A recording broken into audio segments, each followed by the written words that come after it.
So since the Iran-Israel war started, there have been a lot of speculation how the real estate prices in UAE and in Dubai are falling. There have been 20%, 30% down index. So let's talk about how the reality is working on ground right now.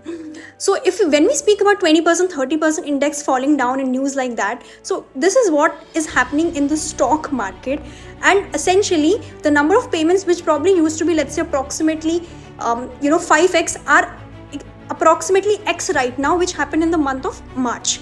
So that is what leading to an impact in terms of the pricing in the market.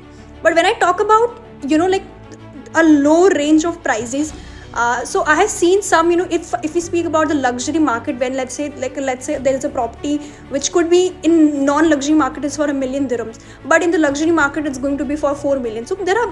So there are people who are trying to move that money, and they're probably selling it for 3.5 right now, 3.2 million right now. So there have been some prices which are low in the luxury market, but when I speak from the beginning level prices for any property, I haven't seen a lot of dip in that. There might be a dip in coming few months, not sure about it, but I haven't seen any dips so far. But one thing I've really observed is that a lot of brokers, a lot of people in the market are spreading false information that this is a distressed deal. So this is a property which is for 1.3 and we're selling it for 1.2 right now, 1.15 right now, and which is false information. This is the original price, this is the selling price approximately in the market, but you are just saying this is a distressed deal and you're getting at a good price. So this is misinformation. A lot of people are doing that, so be aware about that. And so yeah, this is so far my observation about it, and stay tuned for more such information.